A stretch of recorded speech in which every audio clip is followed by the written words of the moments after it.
1947 August 15 British వారి పాలన నుండి విముక్తి పొందినటువంటి మన దేశానికి మనల్ని మనమే పరిపాలించుకోవడానికి ఒక రాజ్యాంగం అవసరం ఏర్పడింది. అనేక వ్యయ ప్రయాసాలకు వచ్చి మన దేశానికి అవసరమైనటువంటి ఒక అత్యున్నతమైన రాజ్యాంగాన్ని రాసుకోవడం జరిగింది. సో ఈ రాజ్యాంగంలో మనం మన దేశాన్ని ప్రపంచంలోనే అత్యున్నతమైనటువంటి ఒక ప్రజాస్వామ్య దేశంగా ప్రకటించుకోవడం జరిగింది. అట్లాగే మన దేశం చూస్తే ఇది ఒక ఫెడరల్ సిస్టమ్ పోలి ఉంటుంది. అంటే మన దేశం రాష్ట్రాల సమాఖ్యగా ఉంటుంది, అట్లాగే ఏకపౌరసత్వాన్ని కలిగి ఉంటుంది. అయితే ఇందాక మనం ప్రజాస్వామ్య దేశంగా ప్రకటించుకున్నామని చెప్పాం కదా. ప్రజాస్వామ్యం, డెమోక్రసీ అంటే ఏంటి? మనం చాలాసార్లు చిన్నప్పుడు చదువుకో ఉంటాము. ప్రజల కోసం ప్రజల చేతే ఎన్నుకోబడినటువంటి ప్రభుత్వంగానే ఉంటే ఆ దేశాన్ని మనం ప్రజాస్వామ్య దేశంగా చెప్పుకుంటుంటాం.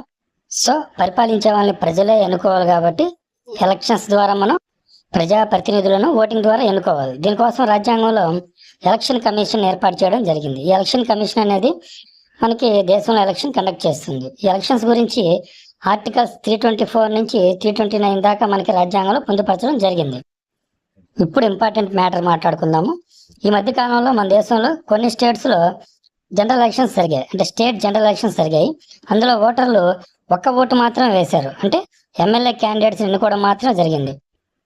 ఎందుకంటే రాష్ట్ర సాధారణ ఎన్నికలంటే రాష్ట్ర శాసనసభ లేదా విధానసభ అంటాం, అంటే అసెంబ్లీకి జరుగుతాయి అన్నమాట. అంటే దాంట్లోనే మెంబర్స్ ఎవరు? ఎమ్మెల్యేస్, అంటే member of legislative assembly. So అందుకని వాళ్ళు అక్కడ ఎమ్మెల్యేని ఎన్నుకోవడం కోసం ఒక ఓటుని వినియోగించడం అనేది జరిగిందనమాట. ఇప్పుడు ఒక వారంలో దేశ సాధారణ ఎన్నికలు జరగబోతున్నాయి. అంటే దేశం మొత్తం మీద లోక్సభకి ఎన్నికలు జరగబోతున్నాయి అనమాట. లోక్సభలో ఎవరుంటారు? ఎంపీస్, అంటే మెంబర్ ఆఫ్ పార్లమెంట్. సో ఒక వారంలో జరగబోయే ఎన్నికల్లో దేశం మొత్తం మీద లోక్సభకి ఎన్నికలు జరగబోతున్నాయి. దాంతోపాటు ఇంతకుముందు కొన్ని రాష్ట్రాల్లో స్టేట్ జనరల్ ఎలక్షన్స్ జరిగాయి కదా, ఇంకా జరగకుండా కొన్ని రాష్ట్రాలు ఉన్నాయి కదా, వాటికి ఈ లోక్సభ ఎన్నికలతో పాటు వాటి స్టేట్ జనరల్ ఎలక్షన్స్ కూడా జరుగుతాయి. కాబట్టి వాళ్ళు అక్కడ 2 ఓట్లు, అంటే లోక్సభకి ఎంపీని ఎన్నుకోవడం, అట్లాగే వాళ్ళ స్టేట్కి సంబంధించి ఎమ్మెల్యేలు ఎన్నుకోవడం, 2 ఓట్ల ద్వారా ఎన్నుకోవడమే జరుగుతుంది. అలాగే ఆల్రెడీ స్టేట్ జనరల్ ఎలక్షన్స్ జరిగిపోయినటువంటి స్టేట్స్లో ఎమ్మెల్యేని ఎన్నుకోవడం జరిగిపోయింది. కాబట్టి ఇప్పుడు లోక్సభకి ఒక ఓటు ద్వారా ఎంపీని ఎన్నుకోవడం జరుగుతుంది అక్కడ. I think majority percentage of people are well known regarding this topic. దీని గురించి ఎక్కువగా అవగాహన లేని వారు ఎవరైనా ఉండుంటే I hope you can understand now. ఈ ఎన్నికల గురించి మరింత అవగాహన మనకి పెరగాలంటే మనకి ఇంకొన్ని విషయాలు కొంచెం బ్రీఫ్గా తెలియాలి. అప్పుడు మనకి ఎలాంటి డౌట్ రాకుండా ఉంటాయి. అవేంటంటే, అసలు ఈ పార్లమెంట్ అంటే ఏంటి? పార్లమెంట్లో ఎన్ని సభలు ఉంటాయి? ఉండేటువంటి లోక్సభ మరియు రాజ్యసభ, వీటిలో ఉండే అందరు ఎంపీలను ఒకేలా ఎన్నుకుంటారా? లోక్సభలో అసలు ఎంతమంది ఉంటారు? రాజ్యసభలో అసలు ఎంతమంది ఉంటారు? వాళ్ళు ఎంతమందిని మనం ఎన్నుకోవడం జరుగుతుంది? అట్లాగే స్టేట్లో ఉండేటువంటి అసెంబ్లీ, దాన్నే మనం విధానసభ, అట్లాగే శాసనసభ అని కూడా అంటారు. దీంట్లో ఎంతమంది ఎమ్మెల్యేలు ఉంటారు? వాళ్ళు మనం ఎంతమందిని ఎన్నుకోవడం జరుగుతుంది? స్టేట్లో కూడా 2 సభలు ఉంటాయి. మనకి సెంట్రల్లో ఎలాగైతే రాజ్యసభ, లోక్సభ అని 2 సభలు ఉంటాయో, స్టేట్లో కూడా మనకి విధానసభ అట్లాగే విధాన పరిషత్ అని 2 సభలు ఉంటాయి. Don't get confuse. పార్లమెంట్లో ఉండేటువంటి 2 సభల్లో, అంటే లోక్సభలోను అట్లాగే రాజ్యసభలోను, రెండిట్లోనూ మెంబర్ ఆఫ్ పార్లమెంట్స్ ఉంటారు. అంటే లోక్సభలో ఎంపీలు ఉంటారు, అట్లాగే రాజ్యసభలో కూడా ఎంపీలే ఉంటారు. కానీ రాష్ట్ర ప్రభుత్వంలో ఉండేటువంటి 2 సభల్లో ఒక సభ విధానసభ, దీన్ని శాసనసభ అంటారు, దీంట్లో ఎమ్మెల్యేలు ఉంటారు. రెండవది విధాన పరిషత్, దీన్ని శాసన మండలి అంటారు, ఇందులో ఎమ్మెల్సీలు ఉంటారు, ఎమ్మెల్యేలు కాదనమాట. ఎమ్మెల్సీ అంటే మెంబర్ ఆఫ్ లెజిస్లేటివ్ కౌన్సిల్, అంటే శాసన మండలి సభ్యులు అనమాట. దీనిని సింపుల్గా ఒక ఫ్లో చార్ట్ ద్వారా వివరించే ప్రయత్నం చేస్తాను. సెంట్రల్ లెవెల్లో చూస్తే పార్లమెంట్లో 2 సభలు ఉంటాయి, లోక్సభ, రాజ్యసభ. లోక్సభలో మనకి మొత్తం 552 మంది ఎంపీలు ఉండవచ్చు. అట్లాగే రాజ్యసభలో 250 మంది ఎంపీలు ఉండవచ్చు. లోక్సభలో ప్రస్తుతం 545 మంది ఎంపీలు ఉన్నారు. అట్లాగే రాజ్యసభలో 245 మంది ఎంపీలు ఉన్నారు. లోక్సభలో మ్యాక్సిమం 552 మంది ఉండొచ్చు అనుకున్నాం, అందులో 545 మంది ఉన్నారన్నాం. ఆ 545లో 543 మందిని మనం ఎలక్షన్ ద్వారా ఎన్నుకుంటాం. మిగతా 2 ఆంగ్లో ఇండియన్స్ని మన రాష్ట్రపతి డైరెక్ట్గా నామినేట్ చేస్తారనమాట. ఇట్లాగే రాజ్యసభలో మ్యాక్సిమం 250 మంది ఉండొచ్చు అనుకున్నాం, అందులో 245 మంది ఉన్నారని చెప్పుకున్నాం. ఆ 245లో 233 మందిని మన ఎమ్మెల్యేలు ఎన్నుకుంటారు. మనం కాదు, ప్రజలం కాదు. వాళ్ళని మనం ఎన్నుకున్నటువంటి అన్ని రాష్ట్రాల్లో ఉండేటువంటి ఎమ్మెల్యేలు, రాజ్యసభలో ఉండేటువంటి ఎంపీలను ఎన్నుకుంటారనమాట. ఎంతమంది? 233 మందిని. మిగతా 12 మందిని వివిధ రంగాల్లో ఉండేటువంటి వాళ్ళు, ఎడ్యుకేషన్ సంబంధించిన వాళ్ళు, కళారంగానికి సంబంధించినటువంటి కావచ్చు, ఇట్లా 12 మందిని డైరెక్ట్గా రాష్ట్రపతి నామినేట్ చేయడం అనేది జరుగుతుంది. లోక్సభలో ఉండేటువంటి ఎంపీల పదవీ కాలం 5 సంవత్సరాలు ఉంటుంది.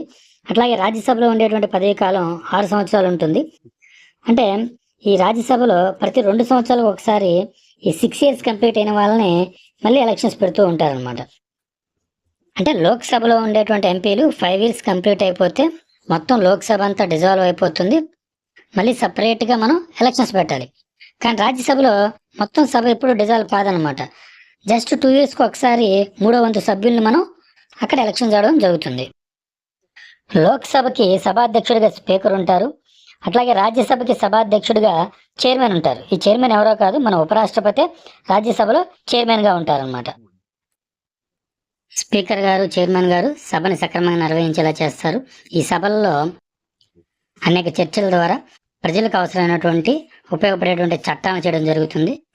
మనకి ఈ సభలు అప్పుడప్పుడు సమావేశం అవుతుంటాయి. అది బడ్జెట్ సెషన్ గాను, అట్లాగే మాన్సూన్ సెషన్ గాను, వింటర్ సెషన్ గాను 6 నెలలకు మించకుండా ఖచ్చితంగా కూడా ఈ సభలు అనేవి సమావేశం అవడం జరుగుతూ ఉంటుంది.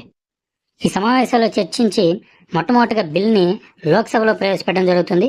అక్కడ అది మెజారిటీ సభ్యులు ఆమోదించిన తర్వాత రాజ్యసభకు పంపించడం జరుగుతుంది. అక్కడ కూడా అది ఆమోదించబడితే అప్పుడు దాన్ని రాష్ట్రపతికి పంపించి రాష్ట్రపతి సిగ్నేచర్ తర్వాత ఆ బిల్ అనేది మనకి చట్టంగా మారడం అనేది జరుగుతుంది. నెక్స్ట్ టాపిక్లోకి వెళ్ళే ముందు I hope you like this content. So ఇలాంటి యూజ్ఫుల్ కంటెంట్ కోసం ఛానల్ అందరూ కూడా తప్పకుండా సబ్స్క్రైబ్ చేసుకోండి. దానికోసం మీరు వీడియో కింద ఉన్నటువంటి సబ్స్క్రైబ్ బటన్ ని టచ్ చేసి సబ్స్క్రైబ్ చేసుకోవాలి. పక్కనే బెల్ ఐకాన్ సింబల్ వస్తుంది కదా, దాన్ని కూడా టచ్ చేసి నోటిఫికేషన్స్ ఆల్ అనే ఆప్షన్ కానీ సెట్ చేసుకుంటే నేను కొత్తగా ఏ వీడియో పెట్టినా కానీ మీకు ఖచ్చితంగా నోటిఫికేషన్ రూపంలో అందుతుంది. ఇదే విధంగా మనం స్టేట్ లెవెల్లో చూసినప్పుడు స్టేట్లో కూడా మనకి 2 సభలు అనేవి ఉంటాయన్నమాట. శాసనసభ, శాసన మండలి. ఈ శాసనసభలో మనకి అధ్యక్షుడిగా స్పీకర్ ఉంటారు. శాసన మండలిలో అధ్యక్షుడిగా చైర్మన్ ఉంటారు. వీళ్ళే మన సభను కండక్ట్ చేయడం అనేది జరుగుతూ ఉంటుంది. అయితే శాసనసభలో ఎంతమంది ఎమ్మెల్యేలు ఉంటారు, శాసన మండలిలో ఎంతమంది ఎమ్మెల్సీలు ఉంటారు అనేది అక్కడ ఉండేటువంటి జనాభా సంఖ్యను బట్టి అది ప్రతి రాష్ట్రంలో వేరువేరుగా ఉంటుంది. ఫర్ ఎగ్జాంపుల్ మన ఆంధ్రప్రదేశ్ తీసుకుంటే ఆంధ్రప్రదేశ్లో మన శాసనసభలో 175 మంది ఎమ్మెల్యేలు ఉంటారు. అట్లాగే శాసన మండలిలో 58 మంది ఎమ్మెల్సీలు ఉంటారు. స్టేట్ లెవెల్లో ఈ 2 సభలు కూడా మనకి సెంట్రల్ లాగే ఉంటాయి. ఫర్ ఎగ్జాంపుల్ శాసనసభ లోక్సభ లాగాను, శాసన మండలి మనకి కేంద్రంలో ఉండేటువంటి రాజ్యసభ లాగాను బిహేవ్ చేస్తూ ఉంటాయి. సేమ్ ఇక్కడ కూడా మనకి బడ్జెట్ సెషన్, అట్లాగే వింటర్ సెషన్, మాన్సూన్ సెషన్ కూడా మనకు జరుగుతూ ఉంటాయి. ప్రజల సమస్యల మీద చర్చించి బిల్స్ అనేవి చేయడం, ఆ బిల్స్ ముందుగా శాసనసభలో ప్రవేశపెట్టి తర్వాత శాసన మండలి పంపించి 2 ఆమోదం పొందిన తర్వాత ఇక్కడ గవర్నర్ సంతకంతో మనకి బిల్ అనేది మనకి చట్టంగా రూపొందడం జరుగుతుంది. ఇక్కడ మన స్టేట్ లెవెల్లో ఎమ్మెల్యేలని, ఎమ్మెల్సీని ఎలా ఎన్నుకుంటామంటే, ఎమ్మెల్యేలని స్టేట్లో ఉండే అందరు ఎమ్మెల్యేలని డైరెక్ట్గా మనం ప్రజల చేత ఎన్నుకోబడతారు సీక్రెట్ ఓటింగ్ పద్ధతి ద్వారా. ఎమ్మెల్సీల ప్రాసెస్ మాత్రం కొంచెం వేరుగా ఉంటుంది. వాళ్ళు ఎన్నుకునే విధానం ఒకసారి చూద్దాం. ఎమ్మెల్సీల ఎన్నికల విధానంలో మనకి 5 కేటగిరీస్ ఉంటాయి. ఉండేటువంటి మొత్తం సభ్యుల్లో గ్రాడ్యుయేట్స్ 1/12 మెంబర్స్ని, టీచర్స్ 1/12 మెంబర్స్ని, లోకల్ అథారిటీస్ అంటే మనకి స్థానిక సంస్థలు ఉంటారు కదా, ఎంపీటీసీలు, జెడ్పీటీసీలు, వీళ్ళంతా కలిపి 1/3 మెంబర్స్ని, అసెంబ్లీ మెంబర్స్ అంటే ఎమ్మెల్యేలు ఉంటారు కదా, వాళ్ళు ఒక 1/3 మెంబర్స్ని, రిమైనింగ్ మెంబర్స్ని డైరెక్ట్గా గవర్నర్ నామినేట్ చేయడం అనేది జరుగుతుంది. సెంట్రల్ లెవెల్ అట్లాగే స్టేట్ లెవెల్లో ఉండేటువంటి అంటే ఎంపీలు, ఎమ్మెల్యేలు, ఎమ్మెల్సీలు అందరినీ కూడా మనకి ఎలక్షన్ కమిషన్ ఆఫ్ ఇండియా ఆధ్వర్యంలో ఎన్నుకోవడం అనేది జరుగుతూ ఉంటుంది. అయితే లోకల్ బాడీస్ మనకి స్థానిక సంస్థల్లో ఉండేటువంటి ఎంపీటీసీలు, జెడ్పీటీసీలు, ఇట్లాగే గ్రామ పంచాయతీల్లో మరియు పట్టణాలు, నగరాల్లో ఉండేటువంటి మున్సిపాలిటీలు, కార్పొరేషన్లలో కూడా ఉండేటువంటి ఎలక్షన్స్ అన్నీ కూడా మనకి స్టేట్ ఎలక్షన్ కమిషన్ ఆధ్వర్యంలో నిర్వహించడం అనేది జరుగుతుంది అనమాట. సో ఎలక్షన్స్లో భాగంగా మొట్టమొదటిసారి జరిగినటువంటి ఎలక్షన్స్ నుంచి ఇప్పటివరకు జరిగేటువంటి ఎలక్షన్స్లో జరిగిన మార్పులు అంటే బ్యాలెట్ పేపర్ నుంచి ఈవీఎం దాకా మనం ఎలా వచ్చాము, ఇవన్నీ కూడా నెక్స్ట్ వీడియోలో పార్ట్ 2లో కవర్ చేద్దాము. ఈ వీడియో మీకు యూస్ఫుల్గా ఉందనుకుంటే ఖచ్చితంగా లైక్ చేయండి. అండ్ టీచర్స్ అండ్ పేరెంట్స్ మీ పిల్లలకు కూడా ఈ వీడియోని చూపించండి. అలాగే ఇంకొంతమందికి ఉపయోగపడుతుంది అనుకుంటే షేర్ చేయండి. Thank you for watching.